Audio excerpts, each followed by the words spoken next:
Camila, por favor, e registrar a presença da Roberta aqui também. Uma salva de palmas para elas.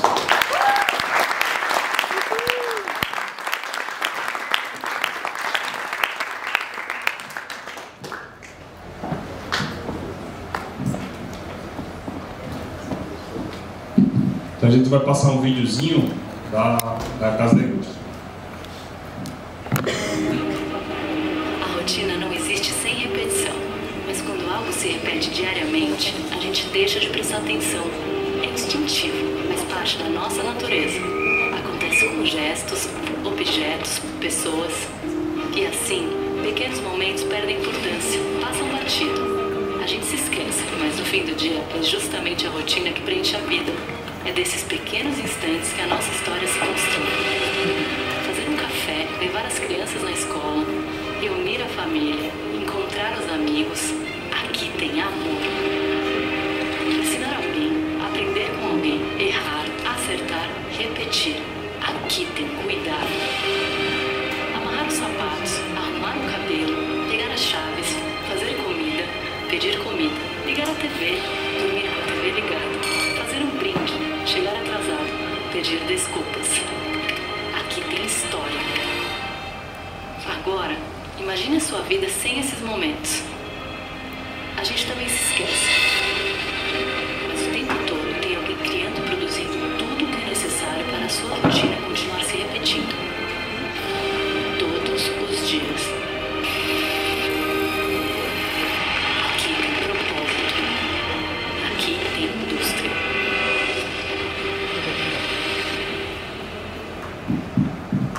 Boa tarde, pessoal. Eu sou a Camila, eu atuo como coordenadora de Relações com o Mercado do IEL. Rapidamente falando para vocês o que é o IEL. O Instituto Evaldo Lodi compõe também o Sistema Indústria, né, a Federação das Indústrias do Estado de Alagoas, onde vocês estão hoje, é a sede da Federação das Indústrias, por isso o nome Casa da Indústria. E o IEL atua fortemente com programas de desenvolvimento de carreiras, educação empresarial, inovação, pesquisa. E por isso, a gente acredita muito, está no nosso propósito, está no nosso DNA, a educação como vetor de transformação. A gente acredita muito na educação como para transformar vidas. E pensando nisso, a gente do IEL desenvolve carreiras, desenvolve talentos. E daqui a pouquinho eu vou estar distribuindo para vocês, eu e a Roberta, esse panfleto, que orienta vocês, estudantes do ensino médio, superior, técnico, a concorrer a oportunidades de estágio e de jovem aprendiz. Especificamente falando do estágio, a gente tem uma plataforma onde diariamente são ofertadas vagas de estágio e vocês, além de estudar na sua instituição de ensino, participar de programas como o NES, também podem concorrer às vagas de estágio e adentrar o mercado de trabalho, iniciando cada vez mais cedo a se desenvolver. Então, aproveitem um dia, né, a tarde de hoje e amanhã, sejam todos bem-vindos. O Sistema Indústria também acredita no poder da educação e a gente sempre está à disposição. Muito obrigada, professor. Ok, então eu vou imediatamente dar início aqui à nossa atividade Conexão NES. Hoje nós vamos ter um convidado especial vindo de São Paulo, da USP, professor da USP, professor Luiz Gustavo Nonato. Ele vai falar sobre ciência de dados no GivaLab. O professor Nonato tem um currículo extenso, enorme, experiência internacional, pesquisador reconhecido nessa área de inteligência artificial e ciência dos dados. E ele fez graduação em matemática pela Unesp, fez o mestrado e doutorado em matemática aplicada pela PUC do Rio de Janeiro, fez o pós-doutorado na Universidade de Utah e atuou como professor de visitante na Universidade de Nova York. Eu queria que vocês recebessem com a salva de palmas o professor Luiz Gustavo Nonato.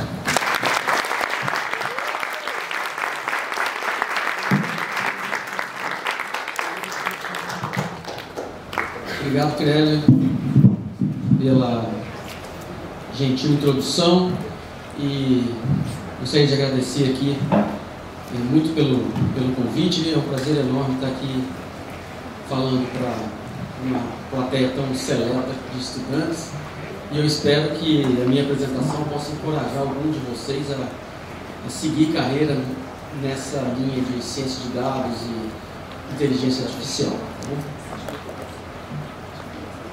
Muito bem, então o que eu vou falar são basicamente duas frentes de pesquisa que a gente tem no Giva Lab. O Giva Lab é o laboratório que eu coordeno no ICMC. Eu vou falar um pouquinho mais sobre ele daqui a pouco, mas o Giva é um acrônimo para Graphics, Imaging Visualization and Data Analytics. E para vocês que nunca foram lá visitar a USP em São Carlos, eu vou localizá-la aqui para vocês terem uma ideia do que é e de onde é que eu estou falando, né? Então a gente tem São Carlos, ela é uma cidade que fica quase que no centro do estado de São Paulo, e é uma cidade muito peculiar pelo fato dela ter 3 grandes universidades. Tem 2 campos da USP e mais o campus da Universidade Federal de São Carlos. É a cidade brasileira com o maior número de doutores por habitante. Então ela tem uma característica muito peculiar, porque a cidade acabou sendo construída em torno realmente das universidades. Então ela é uma cidade muito estudantil, vamos dizer assim, né? E aqui estou mostrando para vocês onde ficam essas 2 universidades de 3 campos, né? Então, no centro da cidade, vocês veem aqui o mapa da cidade de São Carlos. No centro tem um dos campos fica aqui no centro, o segundo campus da USP fica já na periferia, lá no leste aqui da cidade, e a Universidade Federal ela fica um pouco mais acima, aqui ao norte da cidade, tá bom? E esse aqui, olha, é o mapa do campus da USP, no campus central, onde a gente chama de área 1 do campus, e onde está essa pontinha vermelha aqui é onde fica o Instituto de Ciência, Matemática e Computação, que é essa área que eu estou mostrando para vocês aqui. Então toda essa área verde que vocês veem aqui faz parte do Instituto de Ciência, Matemática e Computação. Então é um campus muito arborizado, como vocês podem notar. E o Giva Lab ele fica aqui onde está essa bolinha vermelha aqui nesse prédio, certo? Então é onde fica o laboratório cujas atividades eu vou mostrar um pouquinho para vocês, tá?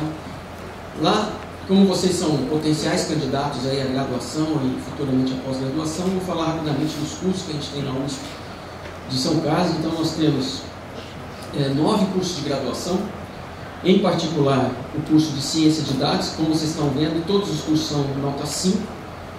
O de Ciência de Dados não tem nota. Por que não tem nota? Porque ainda não se formou nenhuma turma, né? É um curso muito novo. A gente está entrando agora com o processo de reconhecimento dele no MEC, mas eu tenho certeza absoluta que assim que ele for reconhecido, ele vai receber uma nota 5. Foi um curso muito bem estruturado e muito bem bolado. Aí tem os outros cursos, matemática, computação, matemática aplicada, estatística e vários outros cursos. E temos também 5 programas de pós-graduação, mestrado e doutorado em computação, estatística e matemática. E temos 2 programas de pós-graduação profissionais, né? Que o mestrado profissional aplicado à indústria, né? Bem no contexto de onde nós estamos aqui, e nós temos um mestrado profissional de rede nacional para professores do ensino fundamental e médio. Esse é o laboratório Giva, tá? Então, como vocês podem ver, ele é um laboratório grande, nós temos muitos estudantes, né?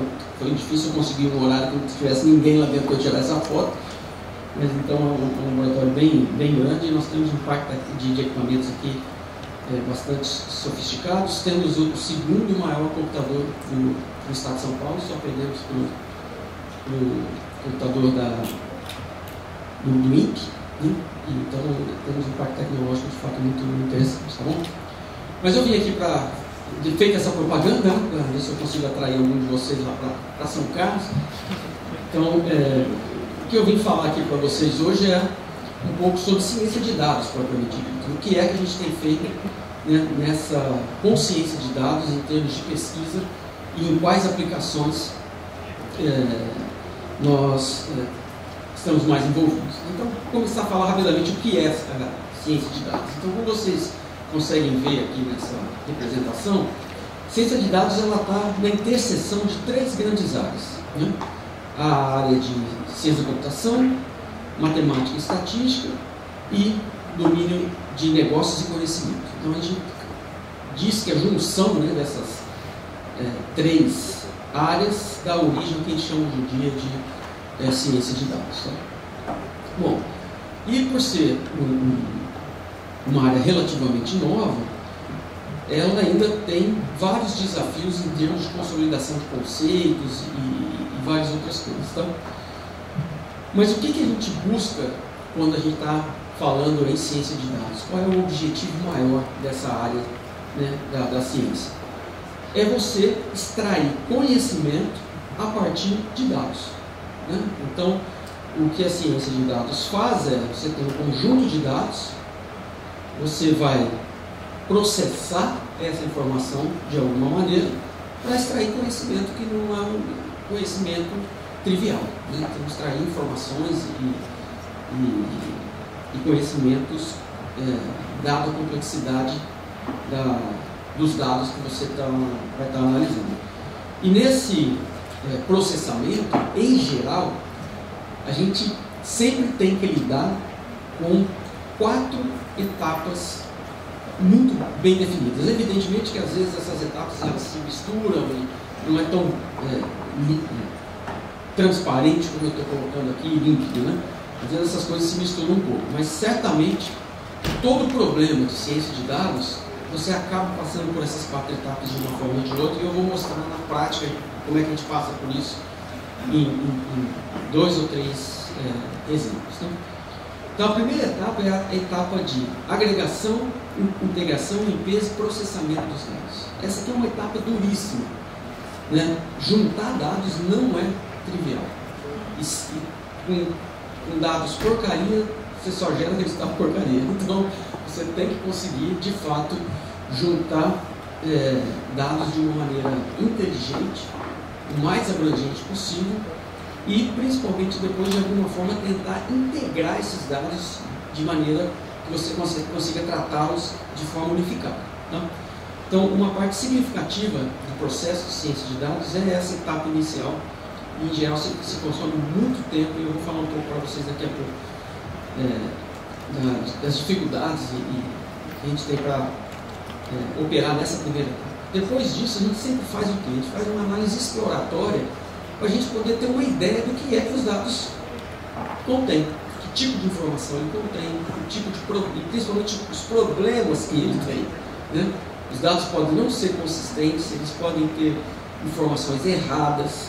Né? Então, assim, essa etapa de análise exploratória, ela é muito importante para que você consiga detectar, né, todos os problemas e deficiências que os seus dados têm, tentar contornar isso de alguma forma, e também já entender um pouco de como que esses dados estão distribuídos, onde eles estão, como é que eles se integraram e tudo mais. Tá? Então tem uma etapa importante aí, inicial também, logo depois que você conseguir juntar tudo, entender o que os dados possuem e principalmente os problemas que eles possuem. Tá? Um problema muito crítico é que às vezes os dados eles trazem o que a gente chama de viés, que não é um viés explícito, é um viés implícito do processo de coleta, por exemplo. Né? Então eu vou dar alguns exemplos aqui para vocês também disso, e isso se torna um problema muito sério, porque você não consegue visualizar isso facilmente, né? É difícil, você precisa de fato desenvolver ferramentas para encontrar esses vieses. E se você não identifica isso, a terceira etapa aqui, que é a etapa de modelagem do problema, ela vai carregar esse viés com ela. E, portanto, os resultados que você vai gerar, eles vão estar enviesados por conta que os seus dados estavam enviesados. Né? E isso traz um problema sério em diversas situações. Né? Pode ser problemas de ordem de discriminação de populações menos favorecidas, pode ser problemas onde você acaba gerando um resultado tendencioso, que não é nem necessariamente discriminatório, mas vai te levar a uma solução errada para o seu problema. Então tem todas essas questões que você precisa tomar cuidado. E essa etapa de validação aqui, então, ela é crucial para que, se você não conseguiu pegar o viés lá no começo, enxergar ele desde o começo, que essa validação precisa ser feita de uma maneira sólida o bastante para que ela sim aponte para você que seus resultados estão de alguma forma enviesados, e aí você vai ter que achar a fonte desse viés de alguma forma, tá bom? Mas essa é a etapa de ciência de dados em geral. Você tem que passar por cada uma delas e sem contorno, tá? E hoje, o que eu vim aqui falar para vocês é são 3 problemas. Na verdade, eu acho que eu peguei uma apresentação antiga aqui, eu tinha corrigido. Só voltar aqui um minutinho. Essa aqui eu quero falar.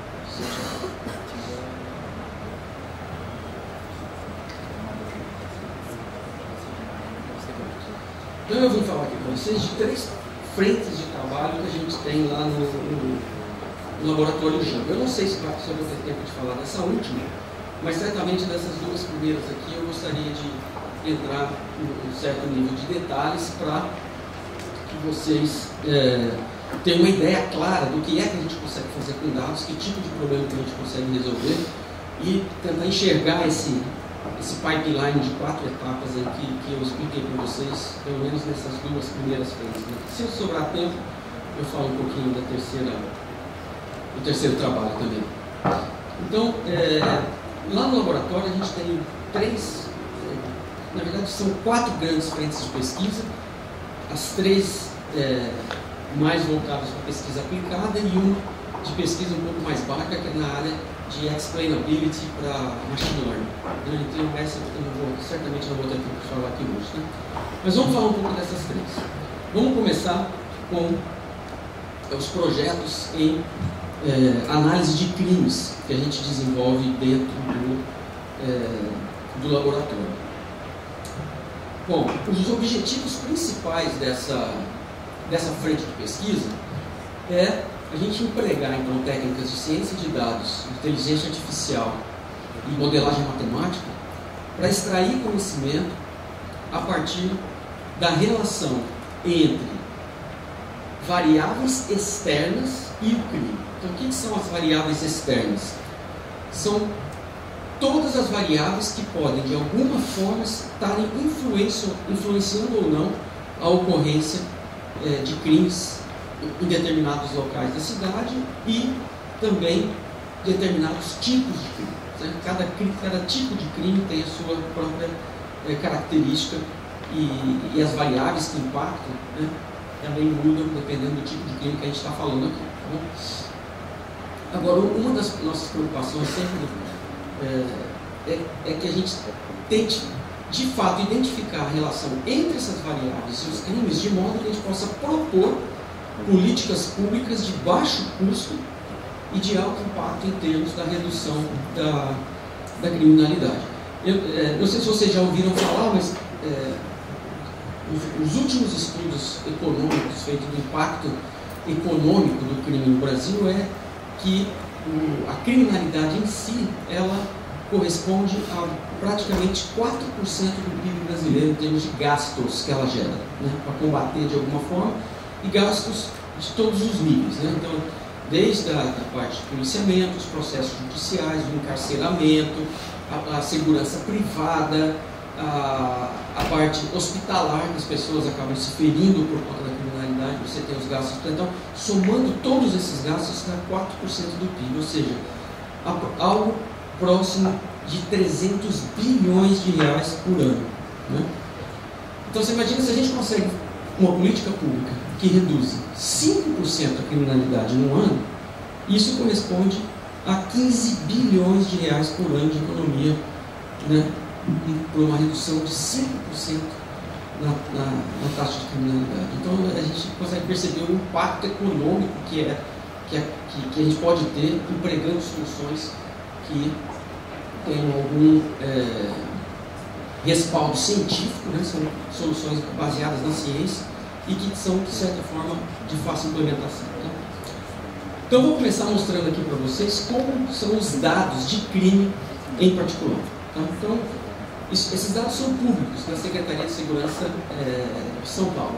Então, eu não sei se aqui em Alagoas os dados de crimes também são públicos ou não, mas em São Paulo são públicos. Então você tem dados de homicídio, roubo de veículos, roubos de transeunte, então, esses dados estão todos lá.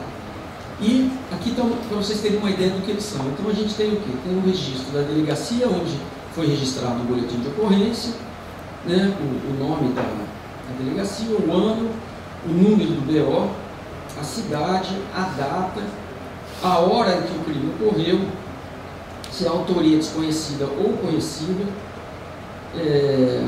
o bairro e tudo mais. Né? Tem latitude e longitude. Né? Então você tem informação de latitude e longitude e tudo mais. Esse aqui em particular é roubo de veículo. Então, esse tem a marca do veículo e tudo mais. Agora vejam vocês que aqui já começa a ver alguns problemas. Né? Então os dados parecem bonitinhos, mas olha, você olha aqui, não tem informação.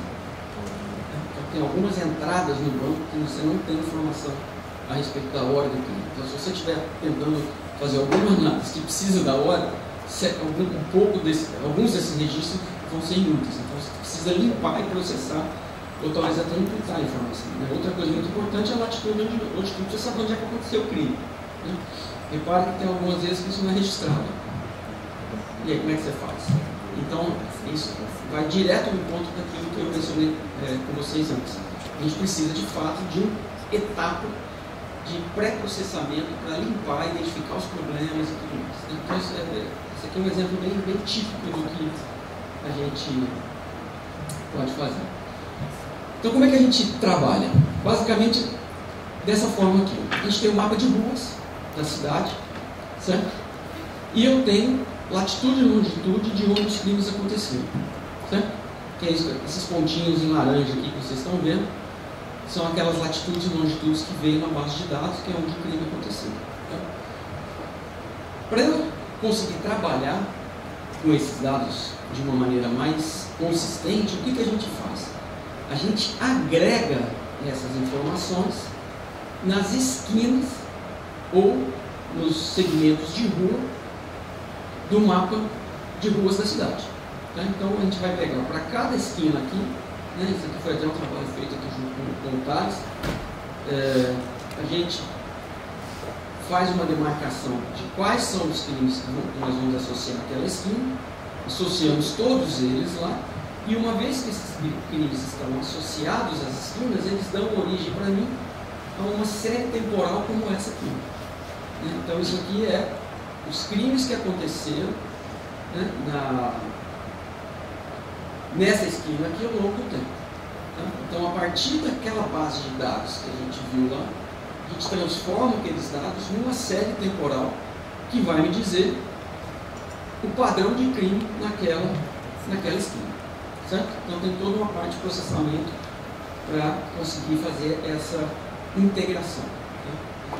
E aí a gente faz mais do que isso. Para cada uma dessas esquinas, a gente também consegue agregar outros tipos de informação. Por exemplo, questões socioeconômicas, do entorno daquela esquina, número de pontos de ônibus, número de bares, distância de regiões verdes. Então tem um monte de informações que a gente consegue colocar na esquina também. Então a gente tem a série temporal do crime e informações que a gente chama de informações estáticas, porque elas praticamente não variam ao longo do tempo, e outras informações dinâmicas, que por exemplo, a questão meteorológica. A gente sabe que um crime de rua ele tem um impacto muito grande se o dia está chovendo ou não está.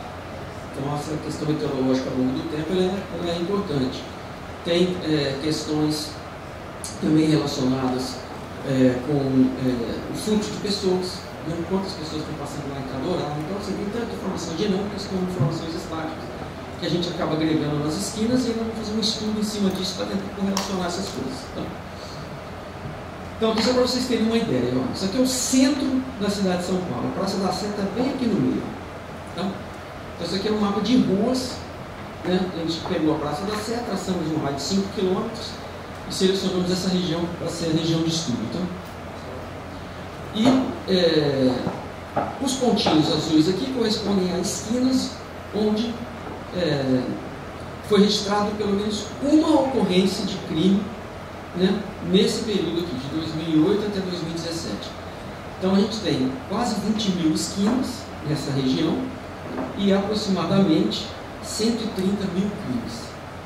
Então, obviamente que tratar isso dessa forma não é muito viável. Então, o que a gente faz? A primeira coisa, a gente constrói um modelo matemático para identificar, dentre essas esquinas, quais que são as mais importantes, que é o que a gente chama de hotspots, né? Então, isso aqui são os hotspots de crime dentro dessa região aqui. Então, repara que esses hotspots, que eles são derivados de uma cadeia de Markov, que é um modelo matemático, corresponde a apenas 1.500 esquinas, ou seja, aproximadamente 7,5% do total, mas nessas esquinas aí tem quase metade de todos os crimes registrados.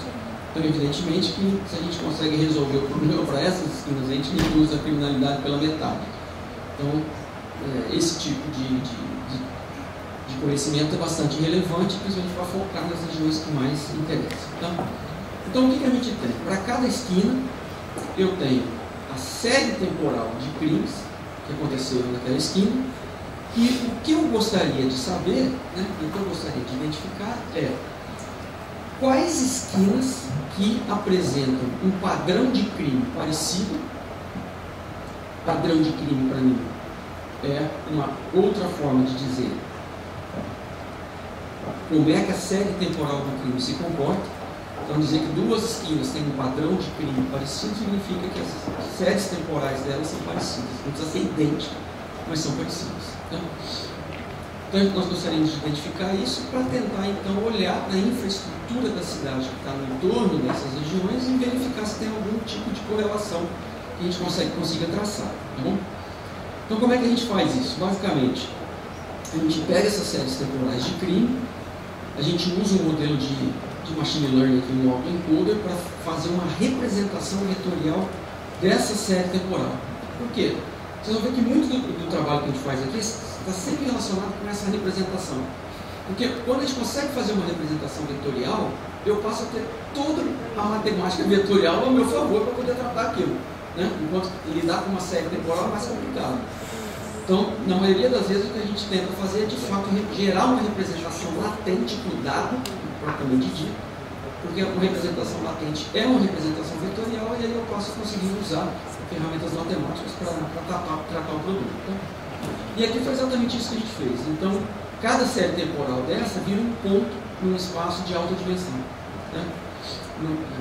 Nesse caso em particular, aqui um ponto no espaço de 16 dimensões, em R16. Tá? Por que 16? Tem a ver com a estrutura desse autoencoder aqui, que facilita a vida gerar em espaço de dimensão 16. E esses clusters que vocês estão vendo aqui, então isso aqui é uma maneira da gente olhar o R16. Né? A gente faz um mapeamento dos pontos de R16 para R2, de modo a preservar os clusters, e os clusters dizem para mim que, de fato, essa metodologia, olha, ela é capaz de capturar os padrões de crime. Então a gente vê que esse cluster aqui, ó, tá os crimes que mais ou menos aconteceram no mesmo dia, né, em um crime só. O resto do ano inteiro não teve nada. Tá? Aqui já foram 2 crimes mais ou menos na mesma época. Aqui são regiões, olha, onde não tinha crime e de repente começou a ter uma atividade criminal a partir de um determinado momento.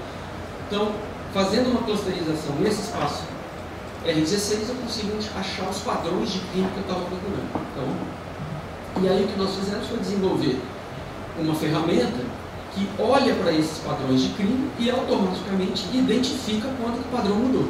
Então aqui está um exemplo para vocês. Eu tenho 2 padrões, um em laranja e o outro em azul. Esse padrão em laranja era, eu tinha uma atividade criminal intensa, de repente essa atividade desapareceu. Não tem mais crime, teve algum momentinho aqui que ainda teve algum crime, mas praticamente o crime desapareceu. E aqui é o contrário. Nesse padrão azul, olha, são esquinas onde não tinha crime e de repente a atividade criminal cresceu muito. E aí, detectando esses pontos de mudança do padrão, a gente automaticamente vai no Google Street View e baixa todas as imagens históricas daquela região ali. E a gente consegue, olhando para as imagens, ter uma ideia do que é que aconteceu e por que aquele padrão mudou. Então, se vocês olham, por exemplo, aqui tem 2 regiões, tá? Tem 2 esquinas, uma que eu chamei de P1 e uma que eu chamei de P2. Então, na P1, olha, eu tinha uma esquina lá que estava totalmente degradada.